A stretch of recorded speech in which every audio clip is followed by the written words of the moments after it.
Bismillahirrahmanirrahim. Assalamualaikum warahmatullahi wabarakatuh. Alhamdulillah. Wassalatu wassalamu ala rasulillah wa ala alihi wa sahbihi wa man wala wa ba'du.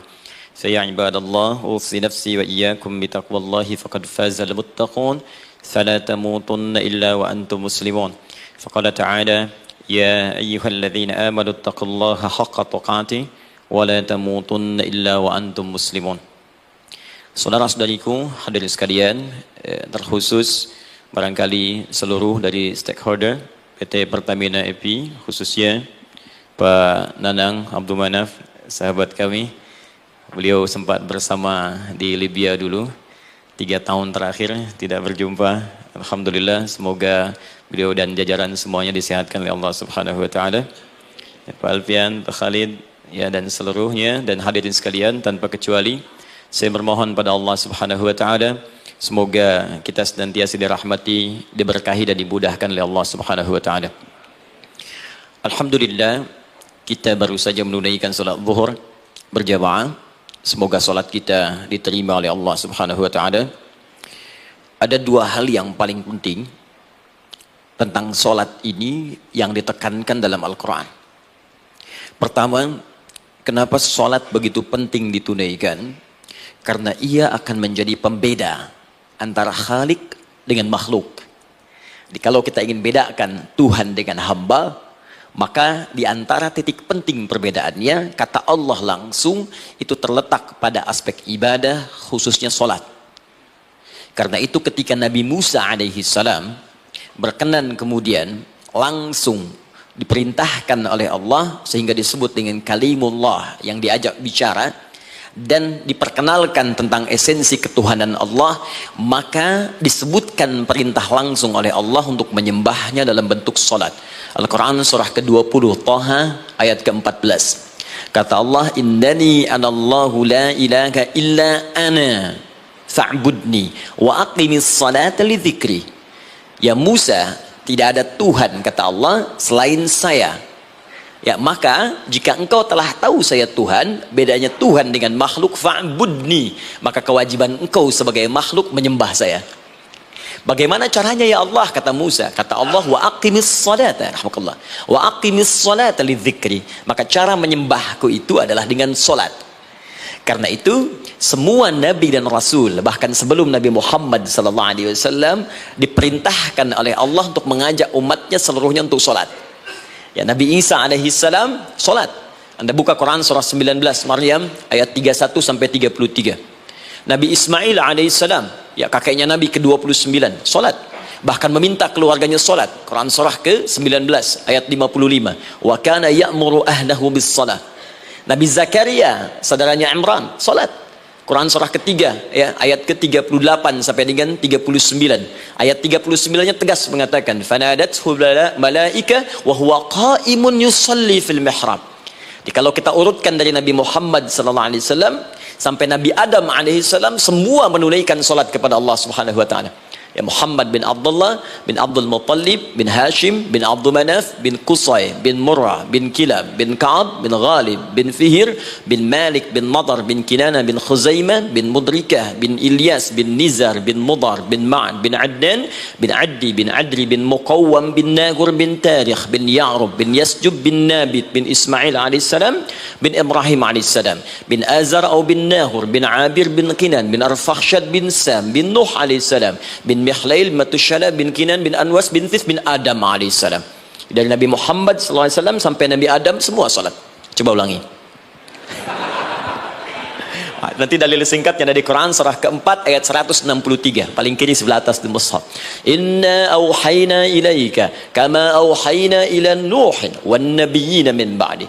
Muhammad, apa yang kami telah wahyukan kepadamu sudah pernah pula kami sampaikan kepada Nuh alaihissalam dan nabi-nabi setelahnya.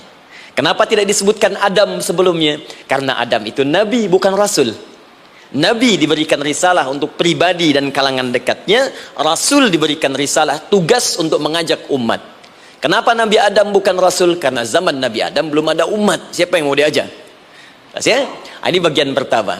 Jadi kalau kita hari ini masih mendapat kesempatan sholat, alhamdulillah, ini artinya sampai hari ini kita masih benar-benar manusia. Kan kalau ada orang yang kemudian tidak mau beribadah apalagi sholat, terkhusus ketika dia beriman, maka penting dipertanyakan, masihkah ada iman dalam dirinya? Karena itu kata Allah dalam Al-Quran, surah ke-8 ayat yang kedua, aku akan perdengarkan namaku, sehingga ketika disebutkan itu, kita bisa menguji adakah getaran iman dalam jiwa kita. Quran surah 8 Al-Anfal ayat kedua. Innamal mu'minuna alladzina idza dzukirallahu wajilat qulubuhum. Sungguh orang yang masih punya iman itu, kalau diperdengarkan nama Allah kepadanya, akan ada getaran dalam jiwanya. Karena itu setiap hari 5 kali diperdengarkan nama Allah, untuk menguji di jiwa kita masih ada iman tidak. Bahkan dari bangun tidur, bayangkan waktunya dibagi sempurna persis. Dari mulai subuh baru bangun, menjelang ke siang, mau berakhir siang ke sore, sore pindah ke maghrib, hilang kemudian muncul gelap malam. 5 kali persis dibagi waktu, diperdengarkan untuk menguji. Kira-kira setelah subuh, siang masih ada nggak iman? Sore masih ada nggak? Ya Allahu Akbar, Allahu Akbar. Karena itu kalau iman masih ada melekat di jiwa kita, demi Allah saya katakan, begitu kita mendengar suara azan, pasti hati kita akan mengatakan, Allahu Akbar, Allahu Akbar. Wih, sudah azan ya? Pernah begitu? Ya, walaupun mungkin setelah selesai, La ilaha illallah, baru azan, belum qomat. Ya, itu normal, gak apa-apa. Yang penting iman masih ada. Nah, ini menunjukkan ada getaran dalam jiwa. Satu itu. Yang kedua, ini yang jarang dimanfaatkan teman-teman. Jadi seringkali sholat dimaknai pada ibadah formal bagian pertama saja. Adapun yang keduanya, ini yang jarang digali. Padahal sekali saja dalam sehari, itu 5 kali Allah menunggu kita. Ternyata sholat itu satu-satunya wasilah ibadah yang disebutkan dalam Al-Quran untuk langsung memohonkan semua kebutuhan yang kita rasakan. Bahkan sebelum kita diminta sholat, itu kalimat pertamanya bukan ibadahnya. Kata Allah, kau punya masalah apa? Sedang butuh apa? Sedang punya problem apa? Buka Quran surah kedua Al-Baqarah ayat ke-45 sampai 46. Paling kanan pertengahan di usad. Wasta'inu bis-sabri was-salah. Perhatikan kalimatnya, indah sekali. Ya Allah menempatkan salatnya bagian kedua. Kata Allah, wasta'inu, hei hambaku, jika kalian punya persoalan dalam kehidupan, maka perhatikan kalimatnya baik-baik, wasta'inu, mintakan solusinya kepadaku. Jadi kalau sedang punya masalah, bukan bikin status, gak akan selesai. Sedang eksplorasi minyak, gak keluar-keluar, bikin status. Duh, susah sekali yang ngebornya. Gak akan selesai. Jalan macet, bikin status. Jakarta macet, ya gak akan selesai. Ya, apa yang harus dilakukan? Kata Allah, jika anda beriman kepadaku, yakin denganku, maka wasta'inu, punya persoalan, minta kepada Allah. Caranya bagaimana? Satu, bis-sabri, terima dulu masalah itu, jangan dikeluhkan. Kaidah lain muncul, karena mustahil saya akan titipkan persoalan kalau tidak anda mampu mengatasinya. Kaidah Quran surah kedua ayat 286, kita hafal ayatnya. La yukallifullahu nafsan illa usaha. Perhatikan kaidahnya. Allah tidak mungkin menguji seorang hamba di luar batas kemampuannya. Jadi kalau kita sedang punya ujian di rumah kah, pekerjaan kah, kehidupan sosial kah, sebesar apapun ujian itu, kata Allah, memang karena anda yang sanggup. Kalau nggak sanggup gak akan diuji. Di ujian itu berbanding lurus dengan kemampuan. Mustahil seorang hamba diuji di luar batas kemampuannya. Jadi kalau anda sekarang pun sedang punya masalah sebesar apapun, kata Allah, memang cuma kamu yang sanggup, yang lain tidak. Maka jangan mengeluh. Jangan anda katakan, ya Allah, why me? Kenapa saya? Kata Allah, why not? Memang kamu yang mampu, yang lain tidak. Nah, ketika anda bisa menerima itu dengan sabar, baru datang kalimat kedua, wassalah. Kemudian datang, tunaikan sholat dan mintakan solusi kepadaku lewat sholat. Ya, sedikit ya, lihat sini. Saya berikan sedikit uraian Al-Quran. Saya boleh menulis ini? Boleh ya? Ibu, maaf, agak jauh. Ibu kelihatan ini? Oh, belum saya tulis. Bagaimana bisa kelihatan? Luar biasa. Cuma di Pertamina, belum ditulis udah kelihatan. Maaf, lihat sini, wasta'inu. Baik, ya. Saya ingin sedikit sekali. Ini redaksi Quran itu indah sekali diksinya. Wasta'inu. Lihat sini. Kata Allah, jika anda punya persoalan dalam hidup, maka mintakan solusi. Terima dulu masalahnya dengan sabar, Karena kita dipercaya oleh Allah. Gini cara memahaminya, Allah aja percaya dengan kita, masa kita nggak percaya diri? Allah yakin dengan kita, kita mampu, masa kita nggak yakin? Terima dengan sabar, kemudian wassalah, mintakan solusinya lewat salat. Kata perintahnya dibuka dengan kalimat wasta'inu. Kalau kita ingin rubah kata perintah ini, fi'il amr, ingin dirubah ke dalam bentuk permohonan, minta, maka rubah kalimatnya menjadi nasta'in. Lihat, nasta'in. Baik, wasta'inu, kata Allah, kalian punya persoalan, ayo minta solusi padaku. Terus kita pengen minta, ya Allah, kami ingin minta. Maka dalam bahasa Arab, kalau kita ingin merubah kalimat ini ke dalam bentuk permintaan, kita katakan nasta'in. Saya tanya pada Anda, pernah nggak dalam sholat kita mengucapkan kalimat nasta'in? Ada? Masih ingat? Baik, apa kalimatnya? Iyyaka na'budu wa iyyaka nasta'in. Perhatikan, iyyaka na'budu wa iyyaka nasta'in. Iyyaka na'budu, iyyaka, ya Allah, engkau perintahkan aku untuk ibadah. Maka sekarang aku ibadah, sholat, hanya kepadamu saja. Kan kata Allah, kamu sholat. Terus kita katakan, iyyaka na'budu, sekarang kami sholat, ya Allah. Nama lain sholat itu ibadah. Kalau kita ibadah, na'budu. Dari mana tahunya nama lain salat ibadah? Quran surah ke-20 ayat ke-14. Fa'budni wa aqimis salata li dzikri. Ibadah kepadaku caranya salat. Maka saat salat kita katakan iyyaka na'budu. Ya Allah, engkau perintahkan aku untuk ibadah, sekarang aku ibadah. Wa iyyaka nasta'in. Dan sekarang aku sedang punya persoalan, ya Allah. Aku punya masalah. Aku punya problem. Dan aku yakin hanya engkau yang pasti akan menyelesaikannya. Ketika Anda mengatakan iyyaka nasta'in, perhatikan hadis qudsinya. Hadisnya qudsi. Ya. Al-Imam Al-Bukhari meriwayatkan, Imam Muslim meriwayatkan, An-Nasa'i meriwayatkan dari sahabat Abu Hurairah radhiyallahu taala anhu. Ada lagi yang dari sahabatnya Anas bin Malik. Perhatikan kalimatnya. Idza qala al-'abdu iyyaka na'budu wa iyyaka nasta'in, jika hambaku dalam salatnya benar membacanya, benar dari awal salatnya sampai dengan kalimat iyyaka na'budu wa iyyaka nasta'in, ya Allah, sekarang aku ibadah kepadamu dan sekarang aku punya persoalan, aku mohonkan solusinya darimu. Kata Allah, hadza baini wa baina 'abdi, ini perjanjian antara aku dengan hambaku. Wali 'abdi, hadisnya qudsi, wali abdi, kalau hambaku benar salatnya sampai kalimat ini, masalah, apapun yang dia minta sekarang aku akan kabulkan. Aku akan kabulkan. Pertanyaan saya, berapa di antara kita yang salat sampai detik ini ribuan kali ruku dan sujud yang memanfaatkan momentum ini untuk memohon? Siapa di antara kita yang ketika salat memohon kepada Allah solusi? Jangan-jangan selama ini salat itu hanya menjadi formalitas saja. Takbir, ruku, sujud, salam, selesai. Takbir, ruku, sujud, salam, selesai. Padahal Allah sudah menunggu, hambaku, kamu tuh punya masalah apa? Makanya setiap waktu dibagi 5 supaya hidup kita ringan. Subuh ke zuhur punya masalah, zuhur salat. Begitu kita mohon, tuntas masalah itu. Zuhur ke asar punya persoalan, asar salat. Dijawab oleh Allah, tuntas persoalan itu. Karena itu semua nabi dan rasul, bahkan orang soleh, ketika punya persoalan dalam hidupnya, even itu hanya menulis karya ilmiah, maka mereka akan memulai dengan sholat dan minta kepada Allah Subhanahu Wa Taala. Teman-teman kenal Nabi Zakaria? Bagus. Baik, di sana belum tulis, sudah kelihatan. Sini kenal Nabi Zakaria, alhamdulillah. Tapi nggak apa-apa. Saya ke Sukabumi, Pak. Ada yang kenal Fir'aun? Kenal Fir'aun, kenal, bagus. Baik, Sukabumi hubun dunia, suka itu hubun, bumi itu dunia. Baik. Teman-teman, Nabi Zakaria itu diuji oleh Allah. Maaf, belum punya keturunan. Dan semua nabi punya ujian. Jadi jangankan kita, nabi aja yang jelas surganya punya ujian.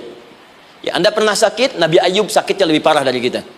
Ya, Anda di keluarga belum ada keturunan, Nabi Zakaria pernah lebih daripada kita. Sampai rambutnya memutih, fisiknya sudah letih, dan menurut medis, maaf sekali, istrinya divonis tidak mungkin punya keturunan, monofus dan mandul, mustahil.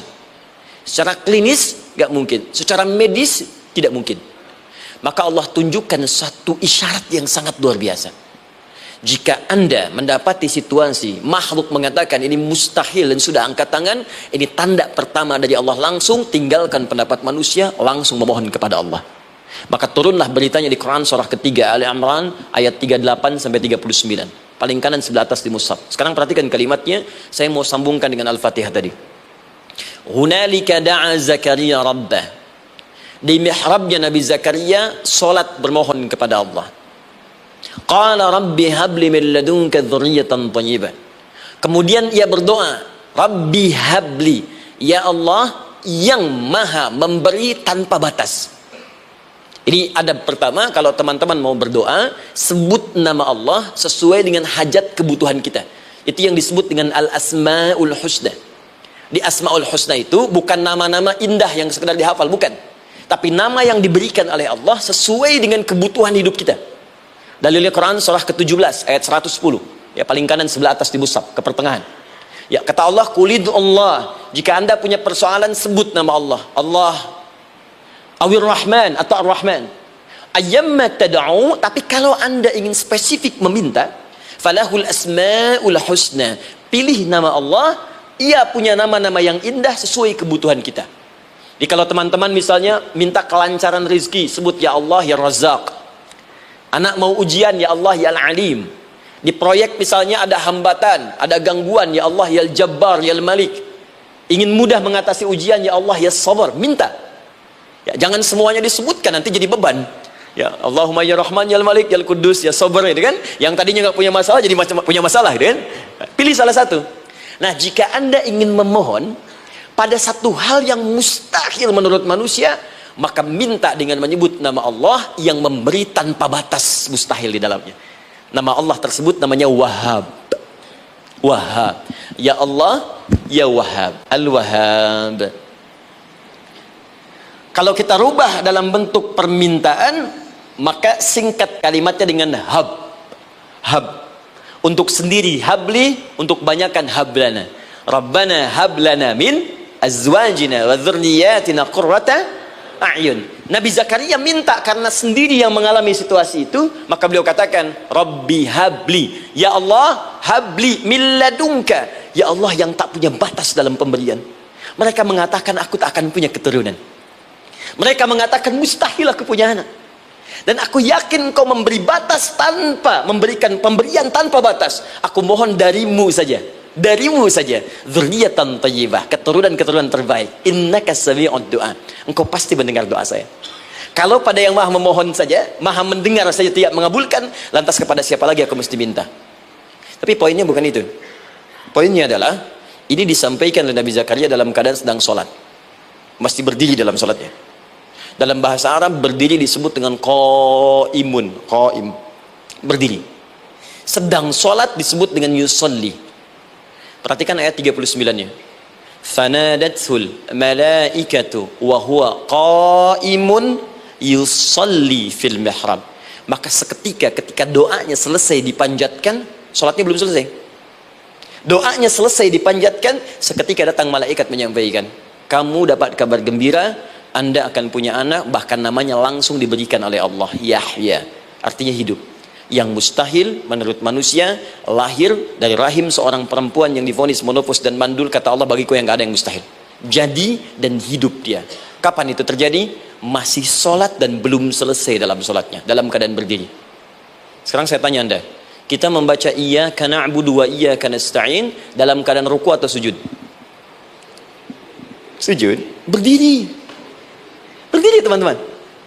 Betul kan? Dalam keadaan berdiri saat baca Al-Fatihah.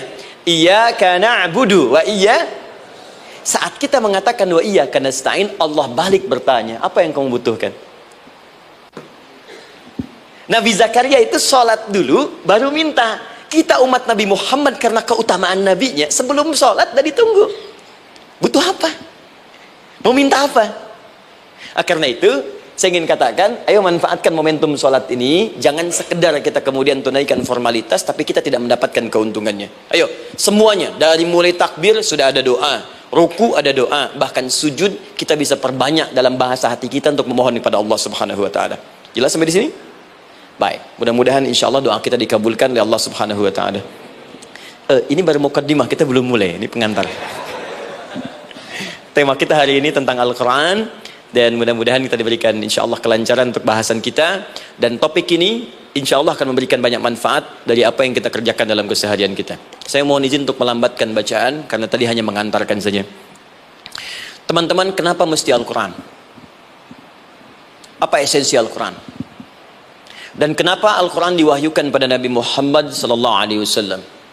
Apakah khusus untuk sekedar dibaca? Atau ada satu nilai yang sangat penting yang justru itu mengandung nilai mukjizat yang paling dalam dari Al-Quran? Yuk kita mulai dengan Al-Quran surah kedua Al-Baqarah ayat ke-38, paling kanan sebelah atas. Disambungkan dengan Quran surah kedua ayat 185, paling kiri pertengahan di mushaf. Quran surah kedua ayat 38 dengan Quran surah kedua ayat 185. Saya mulai dari kisah Nabi Adam. Saya pelan-pelan. Nabi Adam saat diciptakan oleh Allah, kemudian diberikan informasi bahwa beliau akan bertugas di bumi, beraktivitas di bumi. Disampaikan di Quran surah kedua ayat 30, paling kiri sebelah atas. Wa idh qala rabbuka lil malaikati inni ja'ilun fil ardi khalifah. Kata Allah, dan pelajari, ingat ketika kami menyampaikan pada para malaikat, kami akan menugaskan satu makhluk manusia namanya Adam di bumi tugasnya, untuk menjalani hidup di bumi. Nah, secara singkat, setelah Nabi Adam turun ke bumi di awal masa bersama Sayyidah Hawa ya alaihi wassalam, maka ternyata bersamaan dengan turunnya Adam dan Hawa ke bumi itu, mereka berdua dibekali petunjuk, yang dengan petunjuk itu, ini yang dahsyat, Allah jamin semua aktivitas hidupnya dari mulai yang sederhana sampai yang kompleks, pasti jika diikuti petunjuk ini, dia akan senang menjalaninya dan akan tenang mendapatkan hasilnya. Ya, perhatikan kalimatnya. Quran surah kedua ayat 38. Fokus. Qul nahbitu minha jami'a. Kata Allah, sekarang tiba saatnya Adam, Hawa, turun kalian ke bumi. Kalau setan kita tinggalkan aja ya. Ini kita bahas Adam dulu. Turun kalian semua ke bumi. Fa imma ya'tiyannakum minni huda. Maka nanti sejak kalian tiba di bumi itu, aku akan turunkan satu petunjuk disebut dengan hudan namanya. Hudan. Fokus. Faman tabi'a hudaya, maka jika Anda dan keturunanmu mengikuti semua detil di petunjuk ini, fala khaufun 'alaihim wala hum yahzanun, maka aku pastikan engkau dan seluruh keturunanmu akan menjalani hidup di muka bumi dengan tenang dan senang. Fala khauf, khauf itu gelisah, takut. Lawan dari takut apa? Tenang. Lawan dari gelisah, tenang. Kata Allah, jika Anda mengikuti tuntunan hidup yang ini, maka saya jamin semua hidupmu tenang. Walahum yahzanun, dan saya pastikan selama hidup di muka bumi itu, kalian tidak akan pernah bersedih. Senang. Lawan sedih, itu senang. Jadi ternyata, kita itu diminta tugas di bumi itu, bukan untuk dipersulit.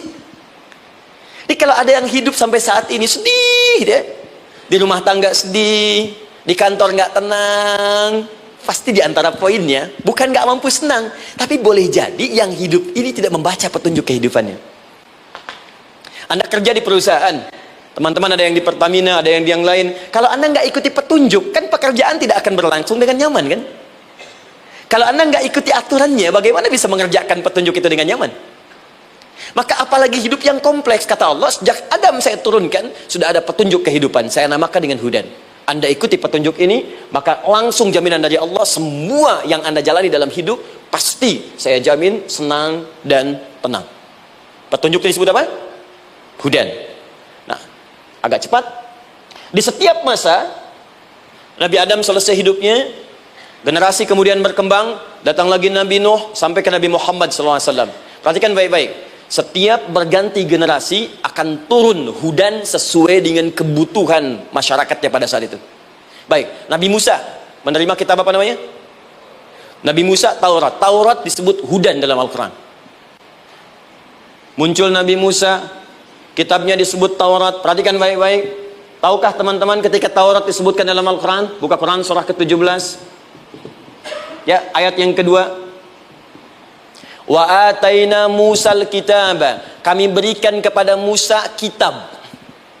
Lihat. Wa ja'alnahu hudan li bani Israil. Dan kitab yang kami berikan itu, yang disebut Taurat, Ali Imran ayat yang ketiga. Wa anzalat Taurata wal Injil. Kami berikan Taurat kepada Musa. Nah, saat Allah turunkan Taurat itu, hudan li bani Israil. Isi Taurat ini adalah petunjuk kehidupan khusus untuk Bani Israel saja. Umatnya Musa. Jadi kalau umat Nabi Musa mengikuti petunjuk hudan, Taurat ini, kata Allah, saya jamin semua hidupnya tenang dengan senang. Nabi Isa turun Injil. Injil disebut hudan dalam Al-Quran. Dan yang terakhir, saya cepat karena waktu kita terbatas. Ketika Allah menurunkan Nabi Muhammad SAW dan dipilih sebagai Rasul, maka saat yang bersamaan beliau pun diberikan petunjuk untuk umatnya. Dan dahsyatnya, petunjuk itu pun disebut dengan hudan. Buka Quran surah kedua, ayat 185. Syahrul Ramadan alladhi unzila fihi al-Quran. Di bulan Ramadan itu, kata Allah, saya turunkan Al-Quran. Kenapa saya turunkan Al-Quran? Hudal linnas. Saya jadikan Quran ini sebagai petunjuk, pedoman hidup linnas, bukan terbatas untuk satu komunitas, tapi untuk seluruh manusia sampai kehidupan berakhir. An-Nas disebutkan 241 kali dalam Al-Quran, menunjuk pada semua manusia tanpa kecuali. Ini bedanya Al-Quran dengan kitab sebelumnya. Taurat hanya untuk kalangan tertentu saja. Jadi selesai nabinya, selesai kitabnya. Injil hanya kalangan tertentu saja. Nabinya selesai, selesai kemudian misinya. Tapi Al-Quran tidak. Ini kalimat pertama langsung dari Allah. Walaupun nabinya wafat, tapi karena Al-Qurannya didesain oleh Allah untuk seluruh manusia sampai kehidupan berakhir, maka pasti Al-Quran itu di setiap masa akan mampu dijadikan pedoman dalam kehidupan. Jadi prinsip pertama, ketika Allah menurunkan Al-Quran, sebenarnya tujuan utamanya bukan sekedar dibaca. Bukan. Tapi di dalamnya itu ada petunjuk hidup, Pak, Bu. Dan yang buat, yang menciptakan kita. Bukankah Anda kalau ingin memperbaiki sesuatu akan datang kepada penemunya, penciptanya? Anda punya handphone, ada masalah, kan datangnya ke counter handphone. Anda punya mobil, ada persoalan, bukankah datangnya ke dealer? Sekarang kita ingin tahu persoalan hidup kita. Ingin tahu gambaran hidup kita, ingin tahu misi dan visi hidup kita. Kemana kita kemudian bertanya? Pada pencipta kita. Nah, kata Allah, ketika saya utus manusia pertama kali ke bumi, saya sudah turunkan bagaimana cara menjalani kehidupannya. Dan ternyata berita baiknya untuk kita diberikan oleh Allah satu petunjuk utuh, langsung disebutkan, isinya disebut dengan Al-Quran. Jadi dari Al-Fatihah sampai dengan An-Nas, dia bukan bacaan biasa. Semua di dalamnya ada petunjuk kehidupan kita dari mulai bahkan dalam kandungan sampai kita wafat kepada Allah Subhanahu wa taala. Kalau diikuti petunjuk ini, langsung turun jaminan dari Allah. Hidup kita pasti akan tenang dan nyaman. Saya bacakan cepat ya.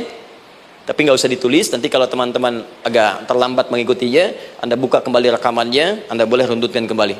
Saya baca cepat saja, dan ini insya Allah Anda hanya akan temukan dalam Al-Quran. Nanti saya berikan rahasia di akhir sebelum kita akhiri.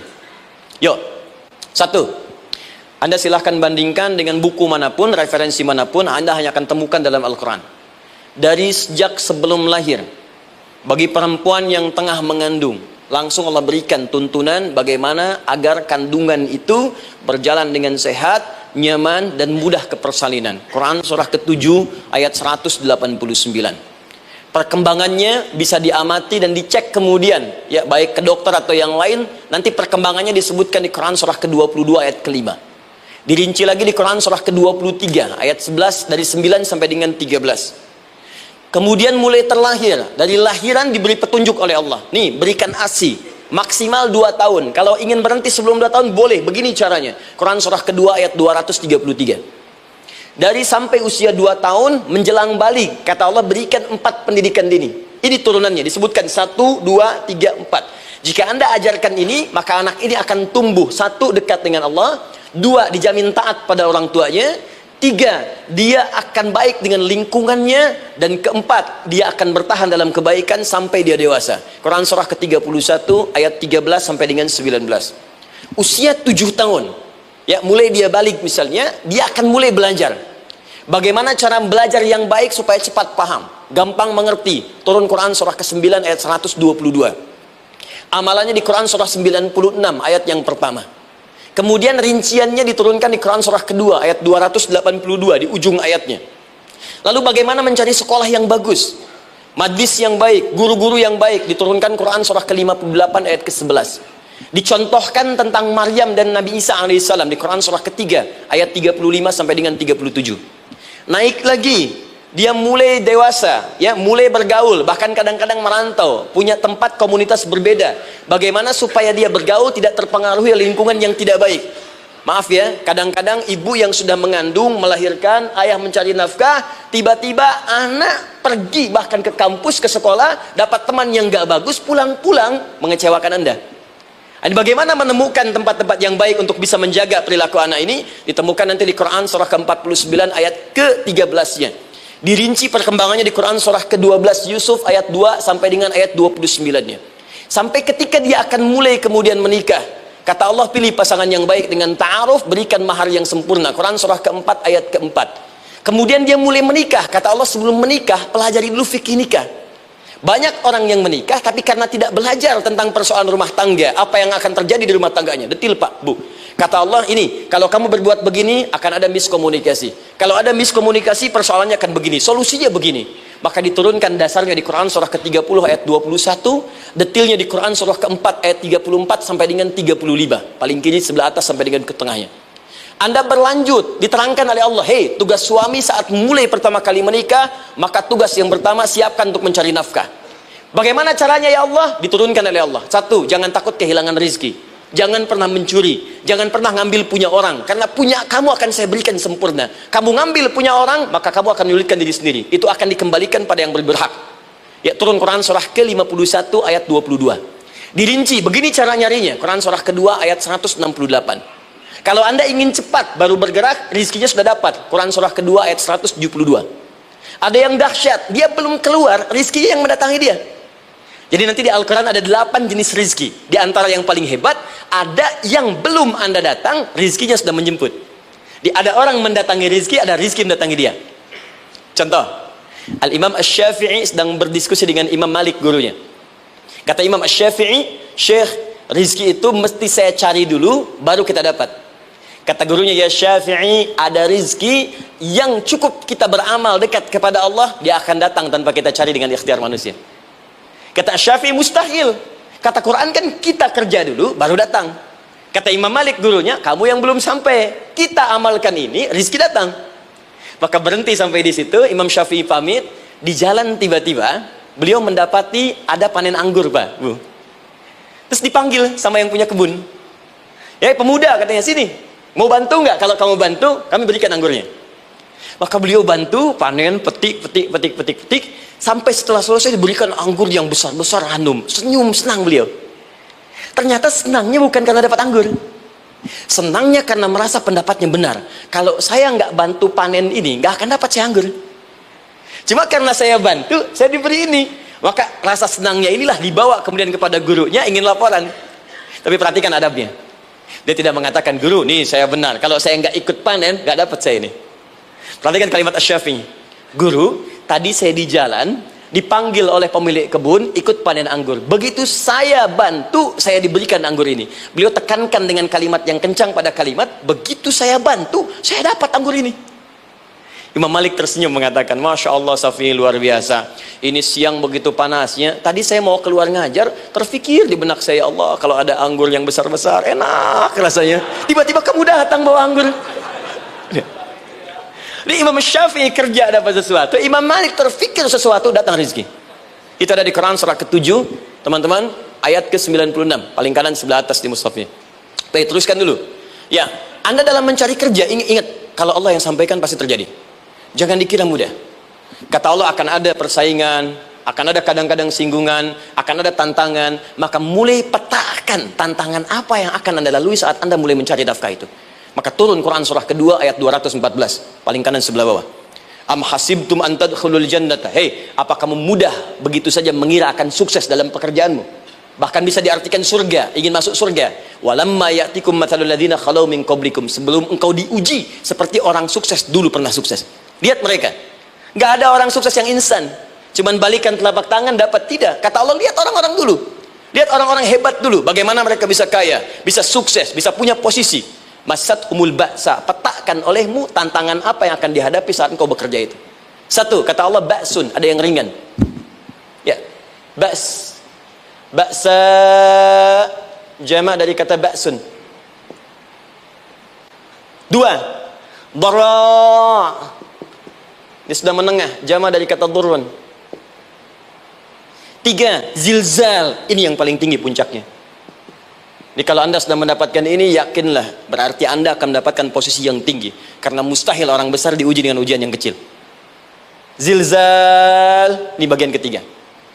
Ba'sa, ba'sun, mulai. Kira-kira tantangan-tantangan ringan apa saja yang akan anda hadapi? Ya, kalau saya contohkan misalnya dengan contoh yang lain singkat, anda mau ke masjid, ingin konsisten, mulai hijrah, ingin dekat dengan Allah. Tiba-tiba yang tadinya nggak mau ke masjid, mulai ke masjid, diuji dengan hujan. Hujan kecil, rintik-rintik, shower. Begitu hujan, orang Arab mengatakan kalau hujannya bisa lewat tanpa payung pun, orang Arab mengatakan la ba'sa. La ba'sa ini ringan. Orang kita sambungin, labas. Dari bahasa Arab, lewat. Nah, jadi kalau anda mau berangkat nih, siap bekerja, siap hadapi tantangan, baru mau lewat hujan kecil, berarti itu tantangan kecil kita lewati. Macet, petakan, cari jalan yang kemudian sempurna, jalan yang kosong, buka Google-nya, buka Waze-nya, buka map-nya, cari. Jadi kalau pada yang kecil aja belum kita lewati, bagaimana mendapatkan yang besar? Anda mau ke masjid, dikasih hujan kecil, mau berangkat gak jadi. Papa, kenapa gak jadi? Hujan mah, kan ada payung, takut riak. Setelah itu darah, maaf, tantangan fisik. Kadang-kadang mulai ke fisik, mulai mengganggu. Ya, maaf, dirincikan kemudian oleh Al-Quran. Turun Quran surah ke-21, ayat 87 sampai 88, kisah Nabi Yunus alaihissalam. Yunus beraktivitas, bekerja, bukan berarti nggak ada tantangan. Kadang-kadang dibawa, kadang-kadang diusir, kadang-kadang anda dapat misalnya proyek, kadang-kadang sudah mulai masukkan tender, tiba-tiba gagal, diserobot orang, kadang-kadang orang yang dapat, anda yang ngajukan, itu biasa. Kata Allah itu biasa, bukan cuma anda, yang lain pun ada. Bukankah Allah ajarkan kisah Sayyidah Hajar alaihissalam dengan Ismail? Bukankah bolak-balik naik Safa Marwah, kadang di atas, kadang di bawah, kadang lihat peluang sampai Marwah ternyata bukan air. Terkadang anda yang bekerja, tim yang lain yang mendapatkan karena kerja keras anda, bisa jadi terjadi. Bukankah yang kerja keras Hajar yang dapat Ismail? Mungkin anda yang konsep, yang dapat minyaknya orang lain. Mungkin anda yang kerjakan, yang suksesnya teman anda, gak ada masalah. Dan itu kemudian akan bermanfaat bagi anda. Tidak mungkin setiap keringat yang keluar dari diri kita mustahil, kecuali akan melahirkan manfaat yang kembali pada diri kita. Tantangan. Tapi yang paling dahsyat, ini yang gak ditemukan di sebagian referensi yang kita baca. Ketika Allah menjelaskan semua tahapan-tahapan tantangan ini sampai ke puncaknya zilzal. Zilzal itu kalau bahasa sekarang gempa. Ada ujian yang menggoncang hati kita. Ketika anda kerjakan, ya Allah, tantangannya dahsyat. Kenapa mesti saya, ya Allah? Kau nggak selesai-selesai, ya Allah. Itu wajar, teman-teman, itu biasa. Kata Allah, orang dulu saja mengatakan, mata nasrullah, kapan ini selesai? Berbahagialah kalau teman-teman sudah mendapatkan tantangan puncak yang paling tinggi ini. Ini artinya Allah sedang mempersiapkan anda menjadi orang besar di kemudian hari. Dan cara mengatasinya diturunkan Quran surah ketiga ayat 142, paling kiri sebelah atas. Perhatikan dahsyatnya. Yang pertama diterangkan tantangannya, yang kedua dijelaskan cara mengatasinya. Saya mau berhenti sampai di titik ini, nanti saya terangkan cara berinteraksi dengan Al-Quran. Ya, perhatikan baik-baik. Kata Allah, jika kelak engkau sudah bisa memetakan tantangan ini, maka siapkan solusi untuk mengatasinya. Ayatnya dibuka dengan kalimat yang sama persis. Saya pernah sampaikan teori ini di dua perusahaan besar di Indonesia. Yang pertama, ada salah satu perusahaan, karena ini direkam saya nggak sebutkan perusahaannya, perusahaan otomotif besar, sedang turun gratis, kemudian juga ada inflasi yang tinggi. Terus saya terangkan teori Quran. Dia praktekkan berhasil, Pak. Padahal saat itu saya presentasi di depan non-muslim. Non-muslim. Sales-sales se-Indonesia dikumpulkan, saya bedah tentang ini, dan mereka berhasil. Sampai sekarang naik lagi. Yang kedua, sama, ini direkturnya juga non-muslim, tapi nggak apa-apa, kita diskusi.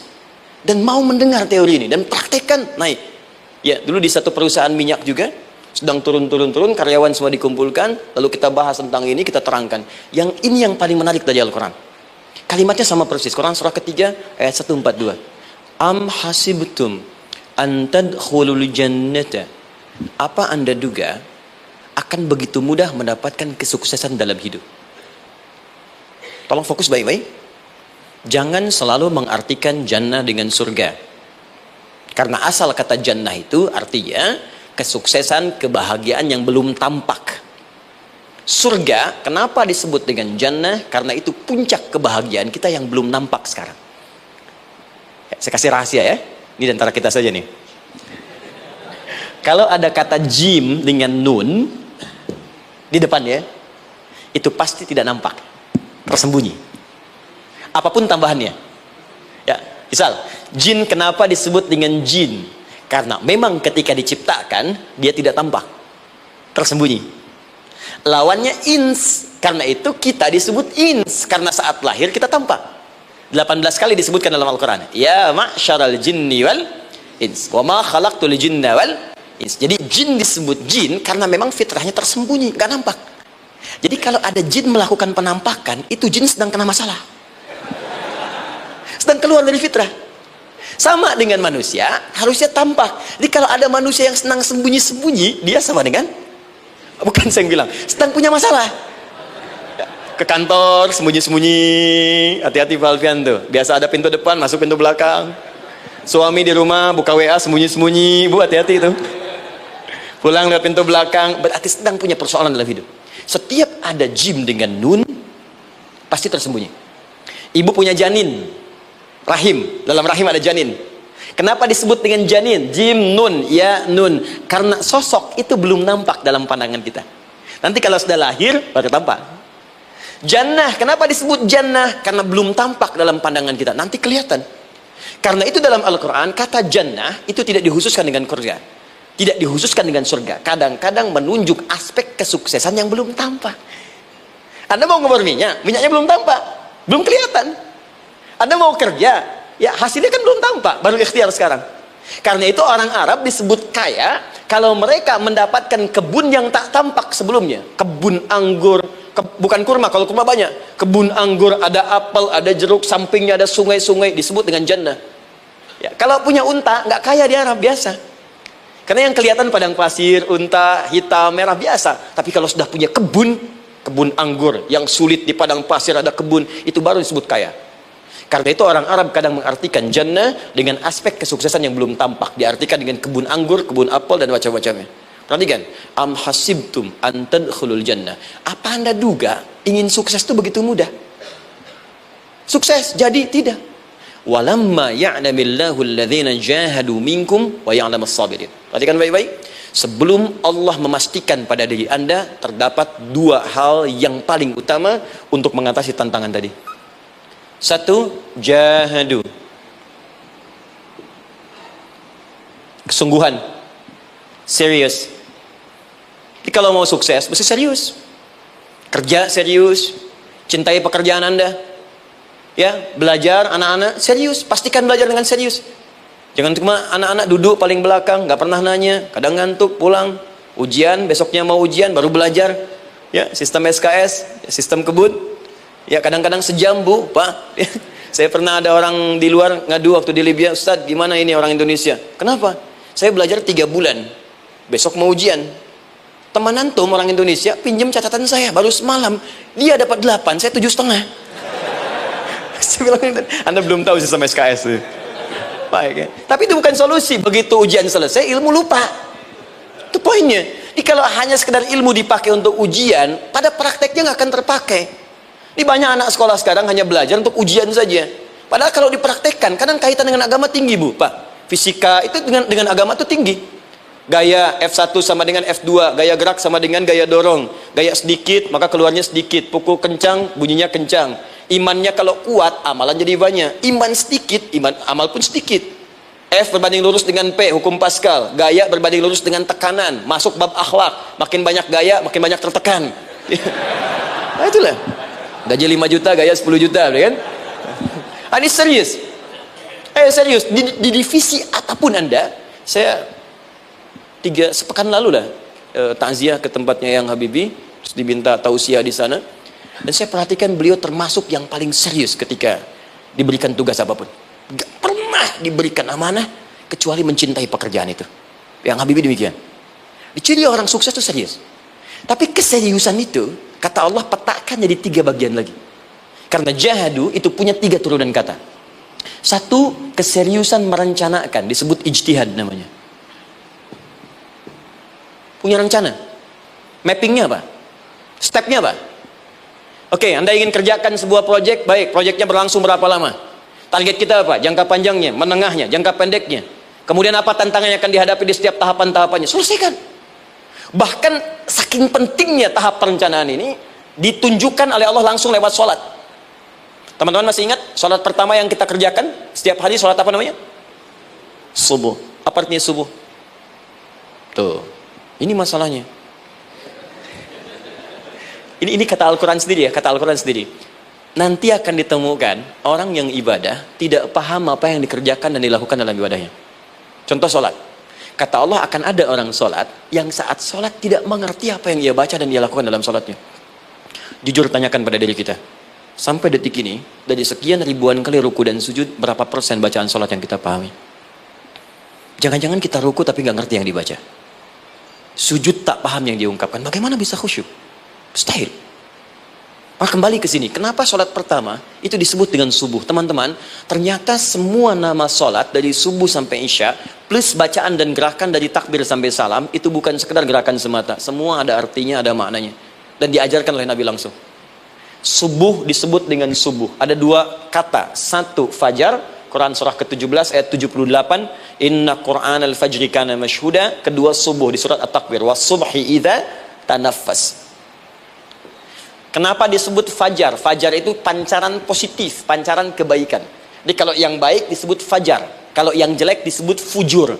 Fujur ada di Quran surah 91 ayat 7 sampai 8. Wa nafsi wa ma sawwaha fa'alhamaha fujuraha wa taqwaha. Fujur itu rambatan, gelombang buruk yang muncul dari nafsu. Ya, ditembuskan ke elemen tubuh kita. Misal gini. Tiba-tiba pengen marah. Ya, di tubuh kita mengatakan melotot, maka ini ada pancaran di hati kita nyambung kemudian ke mata. Ini rambatan dari sini ke mata disebut fujur namanya. Mau ke tangan pukul, masuk ke tangan. Itu rambatannya disebut fujur namanya. Ya. Yang baiknya disebut fajar.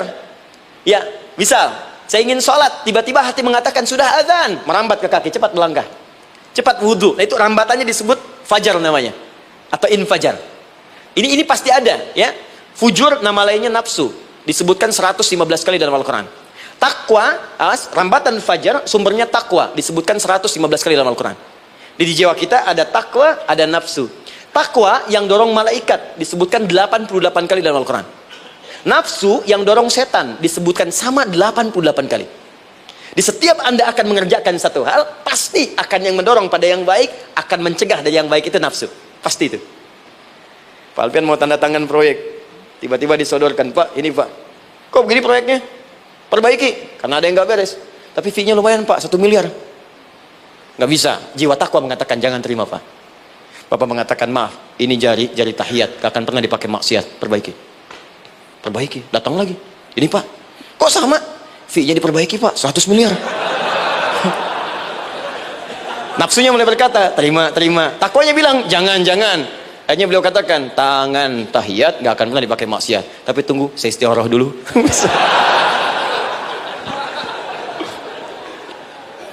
Nah, waktunya, ini salatnya disebut fajar. Kenapa disebut fajar? Karena saat kita tidur, terus dengar suara azan, Allahu Akbar, maka memancar dari iman kita, rambatan untuk merespon suara itu. Bangun kita untuk menunaikan salat.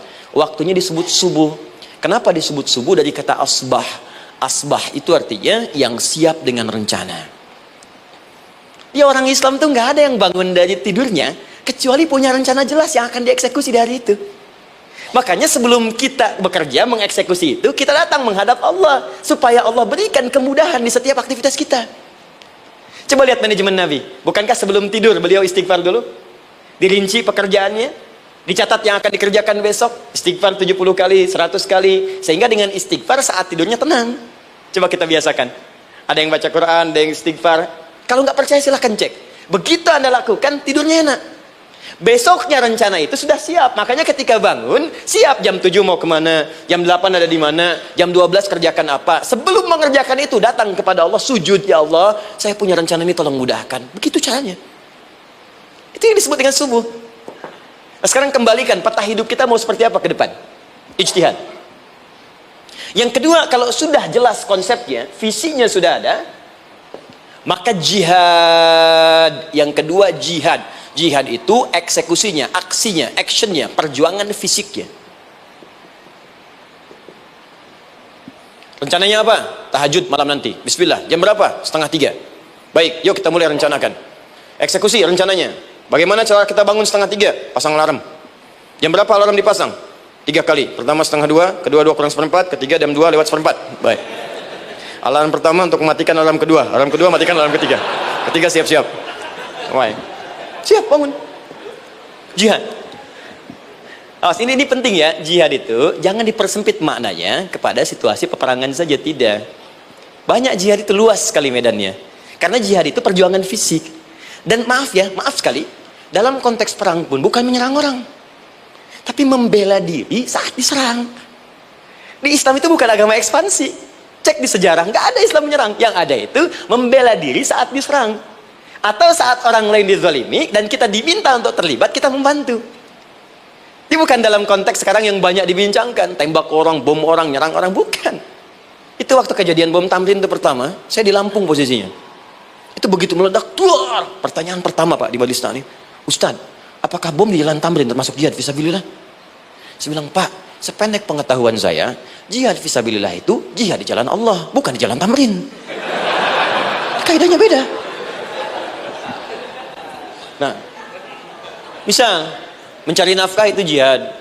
Cari nafkah jihad. Quran surah keempat ayat 34, paling kiri sebelah atas. Tugas pertama ketika menikah, kata Allah, ar-rijalu qawwamuna 'alan nisa. Setiap lelaki itu diminta oleh Allah untuk mengatur bagian rumah tangganya. Jadi pemimpin di rumah tangganya. Ya, bima faddalallahu ba'dahum 'ala ba'din, karena diberikan kemampuan untuk memimpin. Di pemimpin itu ada di suami. Dan ciri khas pemimpin, Bu, biasanya ciri khas pemimpin apa, Bu? Bukan tegas, bukan. Ciri khas pemimpin itu tidak mau dipimpin. Makanya kalau ada sesuatu, masukkan lewat usulan, jangan beri saran. Kalau saran susah, itu pemimpin.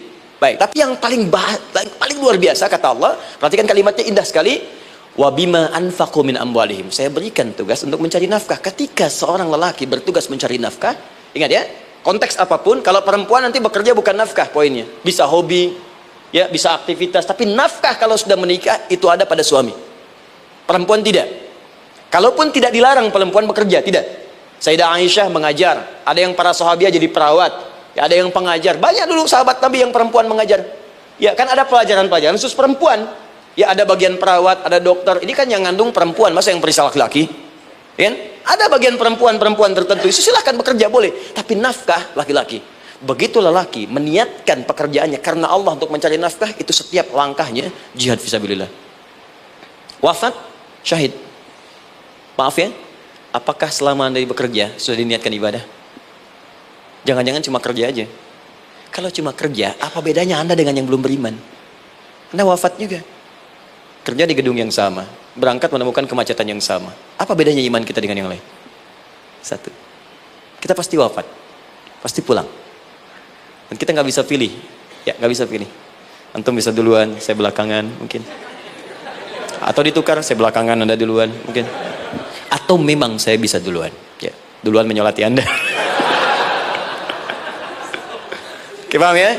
Jadi ibu di rumah jihad, Bu, pada anak, perawat, mengandung itu sudah jihad. Jadi kalau wafat dalam proses saya melahirkan atau sedang mengandung itu syahid. Itu jelas nggak ada perbedaan pendapat. Anak-anak yang sekolah niatkan ibadah, Bu, Pak. Mohon maaf ya, mesti ada bedanya. Iman kita di rumah mesti itu terpancar kepada anak-anak. Ajarkan mereka sekolah yang baik. Pilih sekolah yang mengajarkan sholat, mengajarkan baca Quran. Sekarang banyak kok. Fisikanya bagus, Qurannya bagus, kimianya bagus, sholatnya juga bagus. Cari. Kalau bisa dunianya bagus, akhirat bagus, kenapa hanya pilih dunia saja? Siapkan. Itu jihad. Terakhir, tidak mudah mengeksekusi ini. Pasti ada tantangan yang ketiga. Namanya mujahadah. Mujahadah. Tantangan mengatasi gejolak jiwa. Kadang-kadang malas, capek, ya, Belum eksekusi dilakukan, sudah berdebat pada yang tidak penting, sehingga tidak menghasilkan kesimpulan, ragu-ragu, khawatir, maka atasi semua itu. Turun Quran surah kedua ayat 216. Kutiba alaikumul qitalu wa huwa kurhul lakum. Kalau engkau sedang tidak nyaman, maka perangi ketidaknyamanan itu jika engkau ingin mendapatkan kesuksesan yang telah engkau cita-citakan. Asa an takrahu syai'an fa huwa khairul lakum. Boleh jadi apa yang engkau tidak rasakan sekarang, engkau rasakan gak enak, gak nyaman, di balik itu Allah sedang siapkan sesuatu yang lebih baik untukmu. Wa asa an tuhibbu syai'an fa huwa syarrul lakum. Mungkin yang engkau harap-harap sekarang boleh jadi itu belum baik untukmu sekarang. Allahu ya'lamu wa antum la ta'lamun. Karena Allah lebih tahu masa depan, engkau pikiranmu pendek sampai di sini saja. Maka teman-teman sekalian, kembalikan lagi, tidak pernah Anda akan temukan dalam Al-Qur'an kecuali bimbingan hidup yang semuanya nyata. Silahkan cek. Itu baru pekerjaan, belum ibu di rumah, ibu capek merawat anak, kadang mengeluh, kadang nangis. Turun Quran surah ke-17 ayat 23. Kadang-kadang ada beda pendapat dengan suami, Quran surah ke-4 ayat 34 sampai 35. Masalah kondangan saja Pak, bisa beda pendapat. Ya. Ya Pak, kan ada family gathering malam, Mama pakai baju apa ya? Hijau apa yang biru? Masya Allah, kata Anda biru bagus mah. Kata Mama kayaknya hijau deh Pak. Tuh. Nanya tapi udah punya jawaban. Ya, bagus kalau dipakai, begitu keluar kuning. Naik lagi, Anda udah 40 tahun, anak masih ada, turun Quran surah ke-46 ayat 15. Kemudian naik lagi sampai Anda sepuh, sampai kembali ke keadaan tidak normal seperti anak-anak lagi, Quran surah ke-22 ayat ke-5. Sampai ada amalan, kalau Anda jangan kira Anda akan hidup selamanya, Anda pasti wafat. Quran surah ke-3 ayat 185. Bahkan diajarkan kalau wafatnya ingin enak, begini caranya. Pelajari Pak, jangan cuma dunia, kita akan meninggal.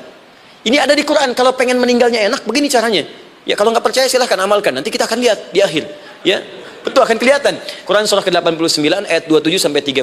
Kalau kalian nggak pelajari ini, silahkan kata Allah, saya berikan yang ini yang kedua sampai dipukulin malaikat. Quran surah ke-8 ayat ke-50. Sampai di alam kubur dijelaskan, kalau nanti Anda wafat, Anda pindah ke alam kubur, kalau ingin di kuburnya terang, nyaman, banyak rezekinya, lakukan amalan Quran surah ke-3 ayat 169 sampai 172. Tapi kalau Anda abai, Anda akan seperti Firaun dulu. Setiap pagi sampai petang ditampakkan neraka. Quran surah ke-40 teman-teman sekalian disampaikan oleh Allah langsung ya, dari ayat 45 sampai 46 ya. Sampai terjadi kiamat disampaikan Quran surah ke-75. Sampai dihisab, ada yang masuk surga tanpa hisab, Quran surah kedua ayat 25. Ada yang masuk neraka tanpa hisab. Ada. Kan yang kita tahu surga aja, masuk neraka tanpa hisab ada. Quran surah 18 ayat 99 sampai dengan 100. Sampai disebutkan surga yang paling indah nomor 1 bersama Nabi dan orang-orang soleh. Jadi kalau Anda masuk sini, tetangga Anda semua Nabi. Ya, depannya Nabi Ibrahim, belakangnya Nabi Musa misalnya, samping kirinya Nabi Yusuf, ya, samping kanan Nabi Muhammad SAW. Itu cuma 3 golongan, orang soleh, para syuhada, orang-orang jujur dalam kehidupan dunianya. Jadi kalau Anda jadi pekerja yang jujur, taat kepada Allah, Anda berpotensi masuk surga bersama semua Nabi dan Rasul yang pernah diutus. Ya. Baik, itu ada di Quran surah ke-4 ayat ke-69.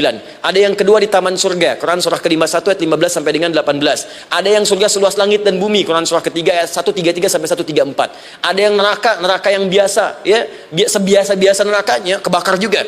Quran surah 4 ayat 56. Tingkat paling tinggi neraka jahanam untuk 2 golongan, munafik, ingat, munafik dan kafir.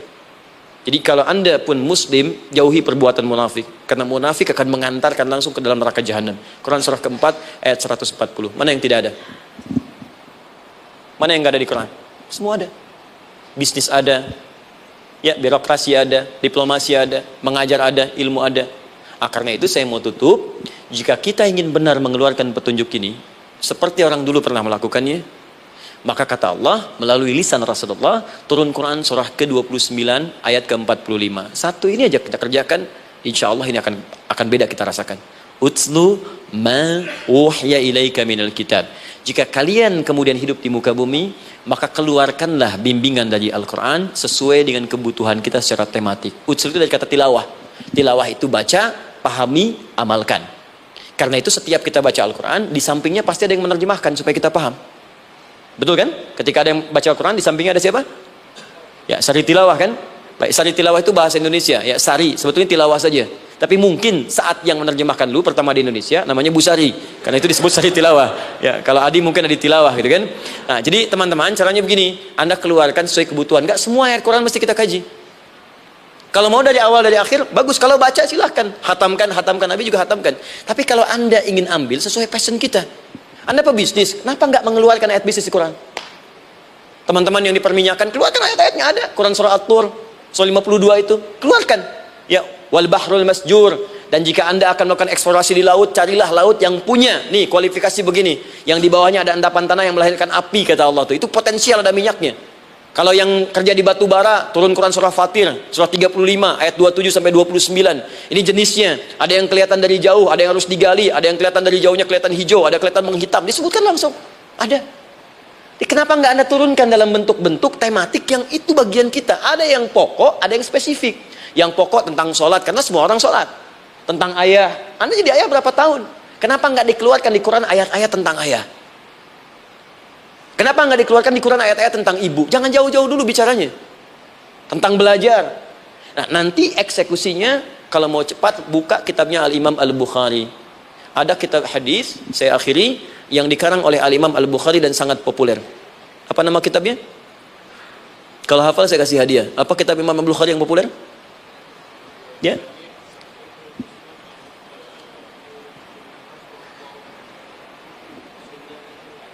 Taib, Anda saya kasih hadiah umrah. Taib. Insyaallah. Januari awal, insyaallah ada yang kami hadiahkan umrah dari atlet peraih Asian Games. Ya, Anda boleh ikut nanti. Ya, ada juga. Saya senang saya cinta dengan bangsa ini.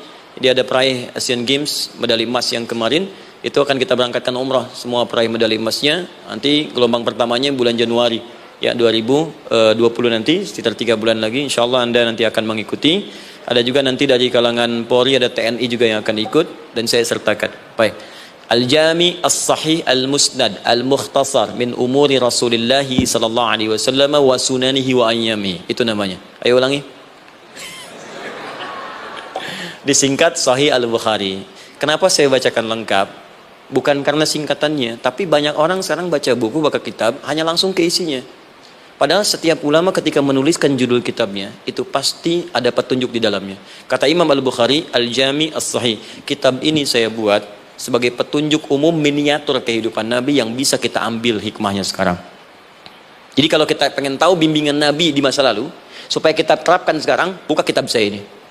Semuanya mustad bersambung kepada Nabi. Sahih saya pastikan, saya teliti satu-satu. Al-Mukhtasar, saya persingkat, gak bertele-tele. Nah, ini poinnya. Min umuri Rasulullah SAW wa sunani wa ayyamihi. Ini semua pekerjaan Nabi selama 24 jam. Secara singkat, saya tutup, dibagi 97 pembahasan. Setiap 97 pembahasan, satu babnya itu berisi bimbingan hadis-hadis Nabi. Di situ ada bab tentang bisnis, kitabut tijarah. Bab tentang ilmu, kitabul ilmi. Bab bahkan tentang sakit, kalau pengen cepat sembuh apa? Kitabul marid. Bab tentang pemerintahan, kitabul imarah. Bab tentang penguatan iman supaya naik gak turun-turun, kitabul iman. Anda tinggal pilih profesi apa, cari Sahih Al-Bukhari, harganya murah. Maaf, dibandingkan pulsa Anda pun masih murah kitab Al-Bukhari. Ya, beli 4 jilid cuma 350.000 yang bahasa Arab saja. Ya, kalau mau terjemahan, cari terjemahannya. Ya, dapatkan itu, keluarkan babnya sesuai profesi kita. Itu ketika dibuka kitab ini, yang pertama muncul ayat Quran dulu. Ini ayatnya, ini hadisnya. Ini ayatnya, ini hadisnya. Teman-teman gak usah baca semuanya, keluarkan passion Anda apa, di situ belajar. Sebulan saya belajar ini, besok saya pindah lagi. Sebulan topik ini, besok ke topik yang lain lagi. Saya kira insya Allah, kalau itu kita terapkan dengan baik, maka Al-Quran akan hidup dalam seluruh aktivitas kita, dan mudah-mudahan keberkahan akan diturunkan oleh Allah Subhanahu Wa Taala. Ya, tidak cukup dengan amin, mulai dulu. Ya, mulai dulu, petakan dulu, eksekusi dulu. Saya kira itu yang saya sampaikan. Anda punya hak dan kewajiban. Hak Anda sudah dapatkan dan kewajiban kita semua untuk kembali beraktivitas. Saya mengucapkan terima kasih atas undangan dari pihak Pertamina untuk Anda seluruhnya. Saya ingin tanya, kalau jamaah di sini ada berapa kurang lebih? Kurang lebih yang rutin 500 ada 550. Baik, nanti saya hadiahkan mushaf sebanyak 550. Ya, dan itu nanti setiap ada kajian atau zuhur salat Anda bisa baca di sini, baca mushafnya. Kemudian yang kedua, saya nanti berikan buku untuk bacaan. Ya, itu buku yang saya berikan insyaallah tentang manusia. Jangan-jangan selama ini kita jadi manusia, kita tidak tahu mau kemana kita. Ya, itu saya keluarkan dari Al-Quran langsung, seperti apa Allah menerangkan tentang kemanusiaan kita. Saya juga hadiahkan sejumlah yang sama, 550. Nanti satu orang bisa mendapatkan satu-satu. Dan terakhir barangkali, mau hafal Quran? Oh mau, baik. Alhamdulillah. Alhamdulillah. Saya berikan mushafnya yang spesial. Nanti kita mulai dengan 10 juz dulu ya. Nanti saya berikan At-Taisir yang 10 juz. Itu ada mudah untuk bisa menghafal Quran. Mulai dari 10 juz dulu, nanti bisa disempurnakan. Saya berikan 550 Quran khusus untuk dijadikan sebagai hafalan. Nanti cara menghafalnya bisa dibuka saja di YouTube. Nanti di situ ada cara kami menjelaskan. Dan bulan depan kita ada karantina akbar. Jadi menghafal Quran dalam 30 hari. Alhamdulillah angkatan pertama sudah selesai. Ada yang hafal 24 hari, 23 hari. 30 juz, bukan juz 30 ya. Ada yang 30 hari. Ya, ada juga. Sekarang sedang gelombang kedua. Mudah-mudahan di Pertamina ini juga insya Allah dalam proses bekerja ada juga yang menghafal dan hafal Quran insya Allah ya. Saya kira itu, nanti pulang dari sini dikabari. Kalau ada mobil disiapkan, kalau tidak ada kami juga coba antarkan. Nanti kami siapkan dan mudah-mudahan bisa bermanfaat untuk teman-teman. Kalau ada yang bisa saya lakukan untuk bersinergi di sini untuk membuat teman-teman lebih dekat dengan Allah, sampaikan, dan saya dengan senang hati. Ya, saya datang sendiri, tulis sendiri, nerangin sendiri, ngapus sendiri, gitu kan. Terus juga berikan apa yang Anda butuhkan. Kalau dengan semua itu Anda belum juga dekat dengan Allah, ya saya harus bagaimana lagi, gitu kan. Baik. Kita berdoa, mudah-mudahan doa kita dikabulkan Allah. Ada 3 cara berdoa. Pertama, cukup dengan hamdalah kalau singkat. Kedua, kalau ada perselisihan, kifaratul majlis. Dan yang ketiga, kadang Nabi berdoa, sahabat mengikuti dalam momentum yang khusus. Saya ingin menggabungkan ketiganya. Mudah-mudahan dengan itu keberkahan diberikan luas kepada kita semua. Alhamdulillahi Rabbil Alamin, hamdan syakirin, hamdan na'imin, hamdan yuwafi ni'amahu yukafi mazida. Ya Rabbana lakal hamdu wa lakal syukru kama yanbaghi li jalali wajhikal karim wa li 'azimi sultanik. Allahumma salli wa sallim wa barik ala rasulikal karim nabiyyikal amin sayyidina Muhammadin wa ala alihi wa sahbihi ajma'in. Allahumma Rabbana la tada' lana fi maqamina hadha wa fi kulli maqamin dhanban illa ghafartah. Ya Allah, kami mohon jika ada satupun di antara kami saat ini yang hadir membawa ya Allah dosa-dosa dalam dirinya, jangan biarkan yang meninggalkan tempat ini kecuali Engkau telah ampuni segala dosa-dosanya. Wala hamman illa farajtah. Ya Allah, jika ada di antara kami yang tengah hadir saat ini ada kegelisahan dalam jiwanya, maka mohon jangan biarkan yang meninggalkan tempat ini kecuali Engkau telah tenangkan keadaan hatinya. Allahumma wala asran illa yassartah. Ya Allah, jika ada di antara kami yang tengah mengalami kesulitan baik di pekerjaannya, kehidupan rumah tangganya, maka dengan keikhlasan amalnya ya Allah angkat dan ringankan segala kesulitannya. Allahumma wala maridan illa syafaitah. Jika ada di antara kami yang tengah Engkau uji dengan penyakit seberat apapun, maka mohon angkat dan sembuhkan segala penyakitnya. Allahumma yassir lana umurana wa la tu'assir alaina. Ya Allah, mudahkan semua urusan kami, jangan berikan kadar ujian yang tidak kami sanggup mengatasinya ya arhamar rahimin. Allahumma alif baina qulubina, ati anfusana taqwaha wa zakki anta khairu man zakkaha anta waliyuha wa maulaha. Ya Allah, mohon lembutkan hati kami untuk saling bersaudara dalam kebaikan, jauhkan kami dari perpecahan ya Allah, dan bersihkan jiwa kami agar kami bersih keadaan jiwa untuk bisa beramal dalam kebaikan dengan mendapatkan ridhamu. Allahumma rabbana atina fid dunya hasanah wa fil akhirati hasanatan wa qina adzabannar. Ya Allah, kami mohon anugerahkan segala kebaikan di muka bumi ini yang mampu kami raih, dan berikan kami segala kemuliaan di akhirat yang mampu kami dapatkan, dan mohon jauhkan kami dari segala ya Allah murka dan neraka-Mu. Allahumma barik lana ya Allah fi ailatina wa fi amalina ya Allah wa fi kulli ya Allah hayatina. Ya Allah, kami mohon anugerahkan keberkahan dalam kehidupan keluarga kami, di kantor, di pekerjaan kami, dan seluruh tahapan kehidupan yang akan kami lalui. Bi fadlika subhana rabbika rabbil izzati amma yasifun wa salamun alal mursalin. Subhanakallahumma wa bihamdika asyhadu an la ilaha illa anta nastaghfiruka wa natubu ilaik wa akhiru da'wana alhamdulillahi rabbil alamin. Thumma assalamu alaikum warahmatullahi wabarakatuh.